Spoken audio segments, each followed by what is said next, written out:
Welcome to FCAT After School, a podcast from SFU's Faculty of Communication, Art, and Technology. In each episode, we join student hosts in conversation with alumni as they explore career journeys since graduation and gather advice for the next generation. As we wrap up the season, I'm so proud to bring you our final episode.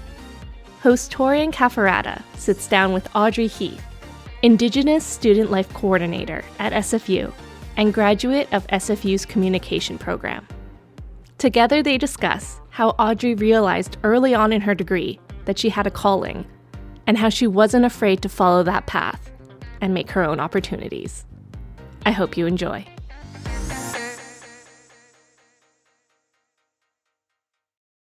We know SFU is a colonial institution, so there's just so many practices in place that we don't even consider sometimes impact Indigenous students. But I also don't want to completely roast the university because they do employ me. That is Audrey Heath. Well, hi everyone. She's a graduate of SFU's School of Communication, and she now works at the SFU Indigenous Student Center as an Indigenous Student Life Coordinator. On my dad's side, my family comes from the Gitxsan Nation, which is up in northern BC. On both sides, I also have mixed European ancestry from Scotland and France. I just recently graduated from SFU with my Bachelor of Arts, double majoring in both Communication and Indigenous Studies. I am now a staff member at SFU, so continuing on that journey. One thing that's intriguing about Audrey's story is how she discovered her passion and the shape that took in the transition between her studies and career. For Audrey, it all comes down to community and what it really means to not just choose it, but to build it from the ground up. Can you kind of run us through this journey of going from what drew you to this particular field of study, and then in recognizing that you wanted to create this role, and how did you actually achieve that? When I started off at SFU, I kind of just stuck to my studies, went to class, did what any good student would do. But I guess it was kind of very lonely in that. So I got more involved in student groups, started exploring my passions, and kind of took opportunities where they came. I started working at the Indigenous Student Center in a co-op role, so that was the Communications Program Assistant. Co-op is a work placement program offered by SFU where you can apply to jobs and gain work experience in a field you would like to explore, usually for 4 to 8 months at a time. So then I was running our social media channels and biweekly newsletter.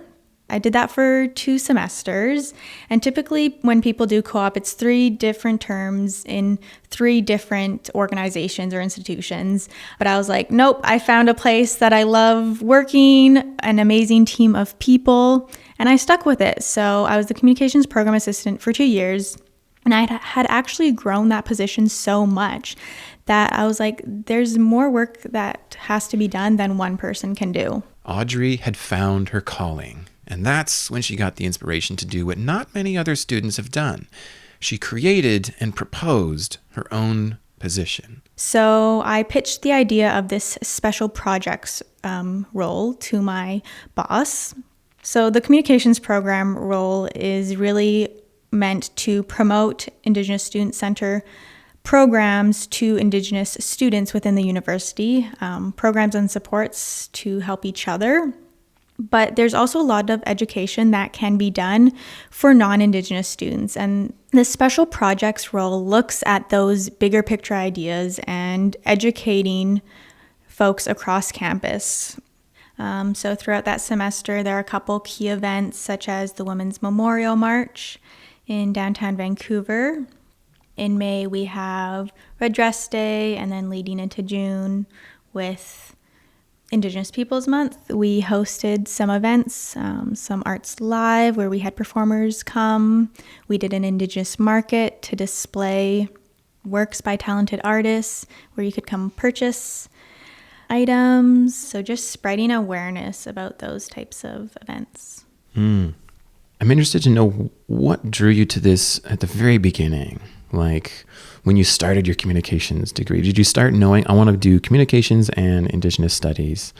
Or was it sort of you weren't sure and you made these discoveries here? Yeah, I feel like I have two different stories here. The first part is, I think a few years ago, I thought back and I'm like, I've always worked with like Indigenous youth. Like I used to be a summer camp leader for Indigenous youth. Oh, wow. I used to be a part of, at the time it was called the Aboriginal Youth Leadership Council. And it didn't even click until like way after I started working at the Indigenous Student Center. It's like, this is what you've always done. Like, why didn't you want to go to like take Indigenous studies from the beginning? Like, so yeah, it just seems to be what I've always done, supporting Indigenous students. The one moment where it kind of clicked for me, it was during COVID. As a student, I was in an Indigenous Student Center workshop. We were doing what we call cultural connections, and we were making bannock virtually. So we were all at home in our kitchens, and we were just talking as people do. And I mentioned how I was looking into going into co-op, and I wasn't sure what it was yet that I was going to do. Maybe work with the BC Lions. That was my first thought because I saw somebody else who did that, and I was like, that's cool. I like sports. And then at the time, the associate director, Lisa, she was like, hey, well, actually, our communications program assistant is leaving at the end of the semester. We weren't originally going to repost for it, but is that something you'd be interested in? And I was like, oh my gosh, yes. Like that's, communications, that's my thing. I'd love to. I'm totally interested. And I've been there ever since. Never went to do that co-op with the BC Lions, even though I told myself I was going to.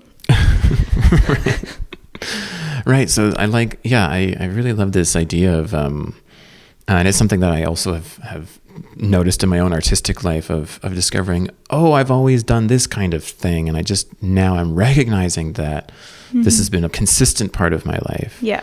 And the arts have been part of Audrey's life as well, as she took the lead in designing the Indigenous Student Center's social media posts and also took up beadwork, which she teaches to students interested in connecting with that part of their culture.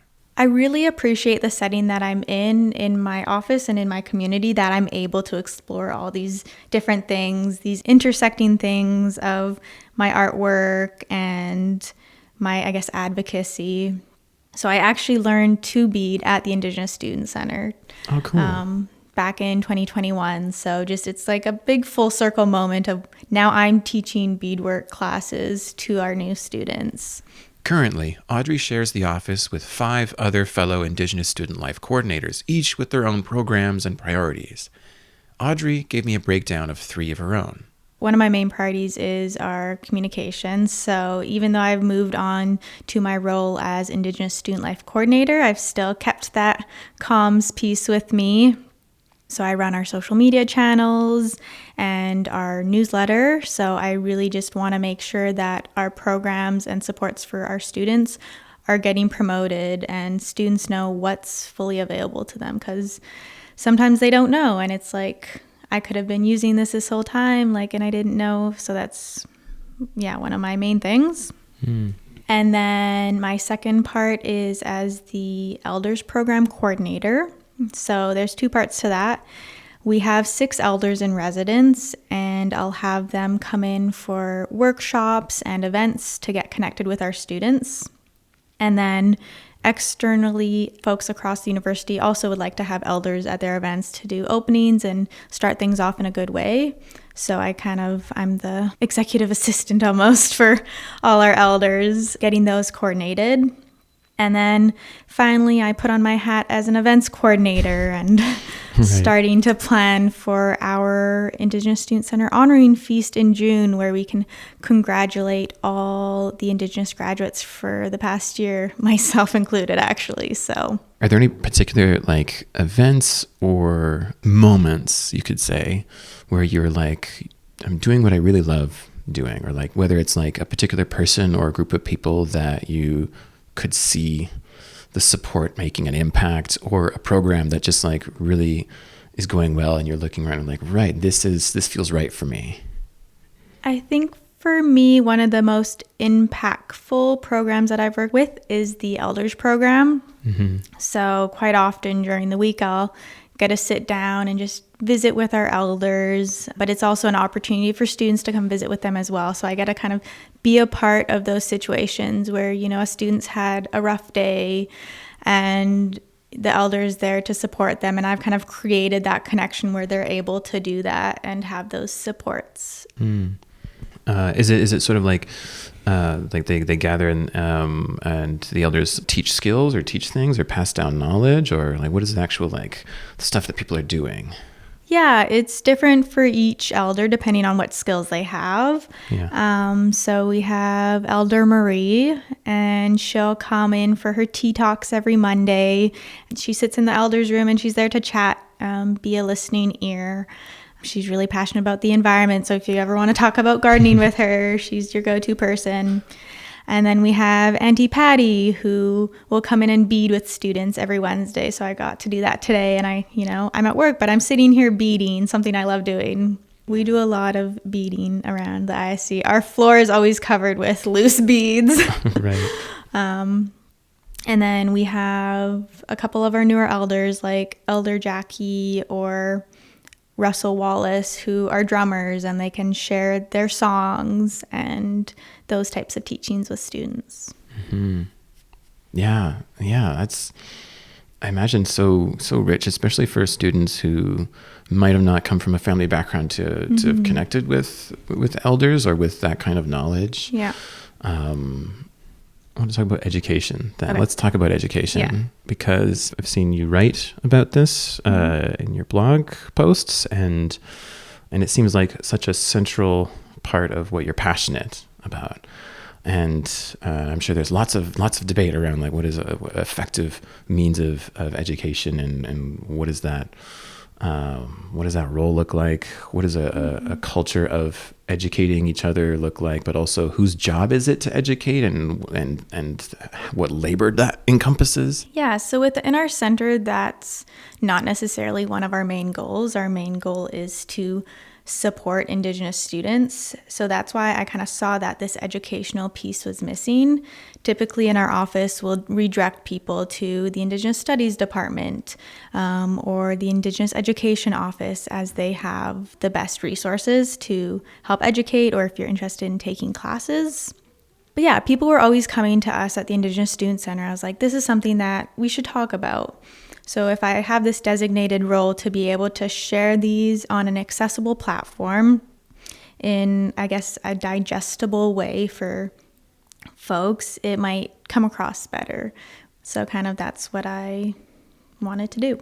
I'm curious about like the ways that we make community in environments or cultures where community is like hard to make, and that could be anything from like family to a close circle of friends or colleagues or like people you work with.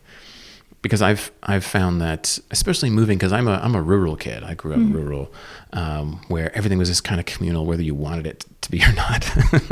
Everyone knew each other, and I was like, oh, I can't wait to get away. And then I do get away. I come to the big city, and I realize how kind of everyone's in their own little bubble of sorts, or like a very small, like closely knit, tightly knit community that's very, very small, and there isn't that much sense of like unity. And I'm looking around, I'm like, what are the conscious ways that we can try to create community or be better community builders or community makers?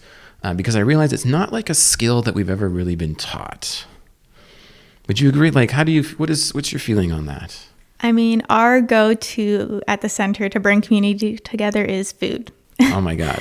Speaking my language. Everyone loves food. We have our kitchen where we get catering for students, and especially for students, you're busy studying. Sometimes you'll forget to eat lunch, you're rushing between classes. Oh my God. All the time. Me today.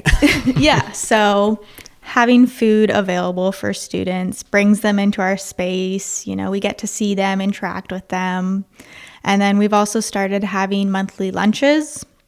So we invite all of our elders and knowledge keepers up to campus, and we'll invite Indigenous students, staff, and faculty. So that's also giving students a chance to network and see what opportunities are out there. So bringing together people with food is our go-to. That makes so much sense. So food, and you also mentioned like networking, or like just like connecting with a diverse group of people. Is the goal there to be like, let's try to bring in people from different like experiential backgrounds or generations or something like that? Yeah, each month we'll typically have a different faculty or program host the lunch, so that way students are learning about the different opportunities across campus. Right. Like if they're thinking like, oh, I don't know I haven't picked my major yet. And so now they can actually get like connected and face to face with the people who are actually doing many different things. That makes lots of sense. Any other good strategies for building community? I think being just accessible in as many different ways as possible. You kind of have to meet students where they're at, whether that's being available over the phone, over email, in person at the center. So just being flexible. Yeah, I vibe with that. Okay, we're going to do a little gear shift here. I guess like with community on the mind, thinking of community, I think a lot of students have heard about decolonization. They've heard about truth and reconciliation. And what I've seen in your blog post here is talking about indigenization and mobilizing Indigenous knowledge. And I'm curious, like, what is the difference for you between decolonization and indigenization, and what are some ways that you can mobilize Indigenous knowledge systems? What does that look like in a room to see that? Yeah, I mean, generally, I think people throw these words like decolonization and reconciliation and indigenization around a lot, but nobody really knows what they mean. But I guess my one thing that I like to think of is lots of people say they want to indigenize a space. And I'm like, you can't do that before you decolonize it, make it a safe space for Indigenous peoples. So within our office specifically, we don't actually have to work too much about it because it's a space full of Indigenous people. We are already like, just the work itself is working towards like lifting up Indigenous voices, supporting Indigenous students.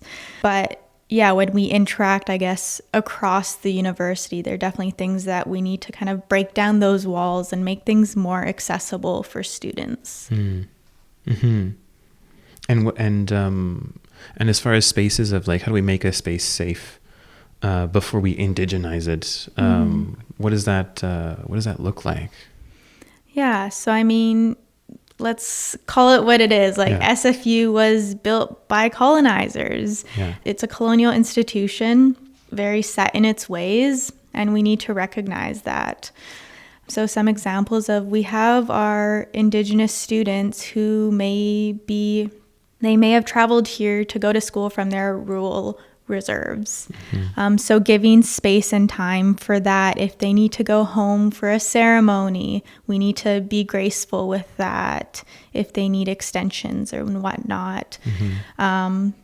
Sometimes they don't have the money to travel home, so having different bursaries available for those purposes. Yeah, that's just kind of one example. No, absolutely. It's hard to maybe imagine all the steps that need to be taken, but maybe not. Like between now and where you think SFU could get to, what are some things that you'd really like to see SFU implement, even outside the scope of your own work, right? Like, what are some ways that you think that SFU could further decolonize or indigenize and be a safer space for Indigenous students? I guess smaller thinking for my center, our goal is to have an elder in every day of the week and accessible during our business hours for students. So that's kind of like one goal that we have.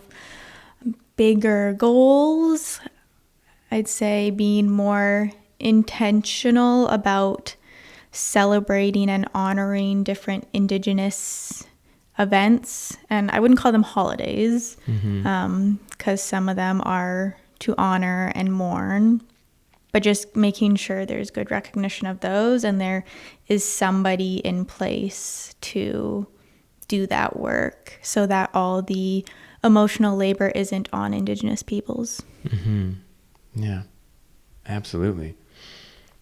In thinking about where you've come from and recognizing that you've always kind of been doing this kind of work and that it's very fulfilling. And as we're like looking with utopian goggles into the future of like what kind of better community builders we can be, I'd like to ask this what I call a hauntological question of what is it that you cannot stop thinking of, past, present, or future? And it could be something that is haunting you, or it could be something that that's more exciting, like that you're working towards. I think something that I think about is kind of the experience of Indigenous students in the classroom, because sometimes it can be very harmful, actually. And that isn't necessarily always the professor's fault. If, you know, somebody who's just not educated on Indigenous issues could ask a question, and it can be very harmful. And as someone who, yes, I'm Indigenous, but I'm white passing, so I didn't really kind of run into these issues of racism in the classroom for me. But hearing the stories of what other people have had to go through, it's like, why is this still happening today? And like, how can we fix it? Yeah, we want to educate everyone as much as possible, but some people, I guess, still don't listen, still don't understand. Right. And are you thinking of like other students, peers, or are you thinking of like professors, or just kind of everyone? It can be all of the above. Sometimes it's a professor who might not understand the situation fully. Sometimes it could be a student asking an ignorant question, which they don't recognize. It's going to be harmful. Or sometimes people like to play devil's advocate when really... Right. Oh no. That can be very harmful to our Indigenous students. As if the devil needs more advocates. Yeah.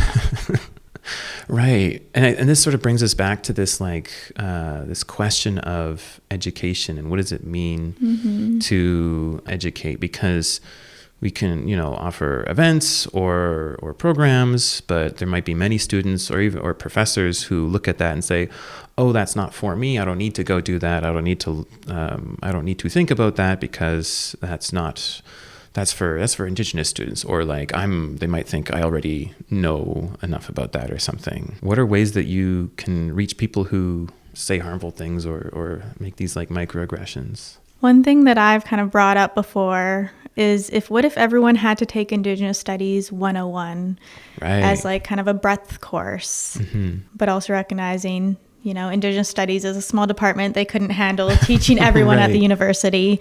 But also now that that's a forced course, people are going to, you know, go into it kind of not wanting to be there. I think you really have to want to be open to learning about it to make that change yourself. Yeah, how do we get them to show up? Is it the food? We just go back to food? Like that's always the answer. I feel like, of course, I want everyone to learn these things and have an understanding for that these are Indigenous lands and kind of just a base knowledge of kind of how they're speaking about these issues. But I'm also a realist where it's like, if people don't want to listen, they're not going to listen. Right, yeah. So it's kind of that kind of tears, you know, back and forth of where that's going to go. For me, it's like I'm surrounded every day by Indigenous peoples and these knowledges of what I've shared and just these understandings. And then when I guess go out into the real world and talk to other people, like for example, I guess at Clubs Day we'll have a booth, and like to get a candy or something, we'll ask, what are the host nations? What are the 3 territories that we are seated on right now? And people have no idea. And to me, it's just like such a common thing to know. Like everyone's hearing it every day at their lectures, or land acknowledgements have become such a kind of robotic part of everything. Yeah. So, yeah. Yeah. Bringing it back to like bubbles of like, it's easy for us to find our like community or micro community, and then when we like go outside that to be like, oh right, this language is not universal for everyone, and people have to choose to come in and learn about it. Yeah. I'm sure there'll be events happening in June for Indigenous Peoples Month, which is only a few months away, so that's a great chance to go out in community and educate yourself. Awesome. Before we said goodbye, Audrey wanted to offer some final words of encouragement to SFU undergrads who might still be searching for their calling. For me, it was always like you go to school and then you get this big job afterwards.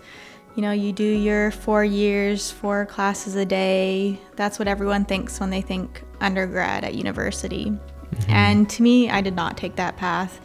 So I'm just kind of here to show people that everyone's journey looks different.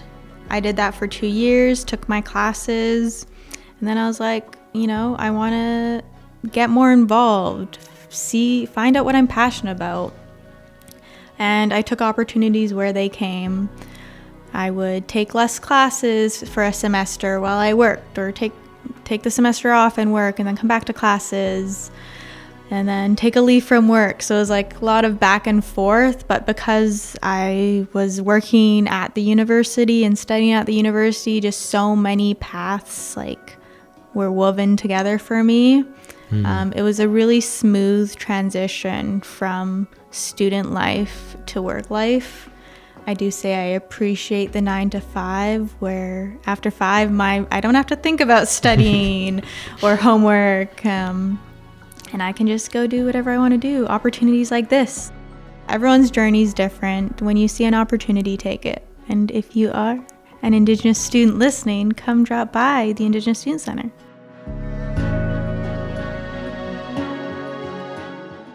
Education, community, equity, decolonization, indigenization, these are not tokens, I've learned. They are processes. They are both personal and systemic. They require consistency, curiosity, creativity, and probably good food. Nourishment, let's say. No movement can grow without action, and no institution or authority figure is beyond challenge and critique. Audrey also made me see some parallels between neocolonialism and ableism, which makes sense, even though they're not parallel at all. The latter is in fact contained within the former. I thought a lot about colonial time and patience and expectations, particularly the expectation on Indigenous people to put in all the labor to educate. Yes, that is also part of Audrey's job, but that means that the least settlers like myself can do is show up and learn. I also thought about the students that she advocates for and lifts up. The students she places in relationship to elders, mobilizing cultural knowledge, which sometimes looks like beads all over the floor. I thought about the personal knowledge Audrey had shared. The idea that when an opportunity arises, ask yourself if you have been preparing for it already without knowing.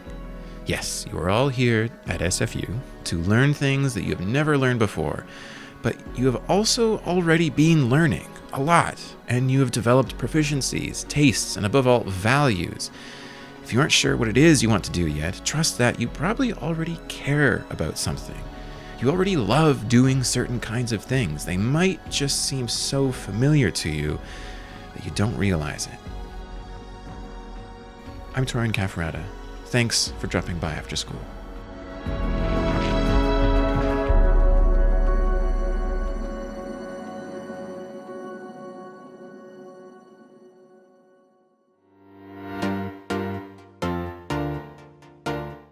Thank you to Audrey Heath and Torien Cafferata for sharing their thoughtful conversation on decolonization, community building, and not being afraid to do the thing you've always loved. You can visit the Indigenous Student Center on the Burnaby campus, room AQ 2002, from Monday to Friday, 8:30 a.m. to 4:30 p.m. This is our final episode of Season 3, so on behalf of myself and the entire FCAT podcast team, thank you for joining us after school. FCAT After School is produced by Emma Jean, Torien Cafferata, and Stephanie Werner, with help from Stu Pop and Tessa Perkins-Deneau. We respectfully acknowledge the Musqueam, Squamish, Tsleil-Waututh, Katzie, Coquitlam, Kakite, Kwantlen, Semiahmoo, and Tsawwassen peoples on whose unceded traditional territories our 3 campuses reside, and where many of the stories shared in our series take place. If you enjoyed this episode, make sure to leave us a rating and subscribe to FCAT After School wherever you listen to podcasts. You can follow us on social media at FCAT at SFU That's FCAT at SFU across all platforms. For feedback or guest suggestions, reach us by email at fcateng@sfu.ca. All links in the show notes.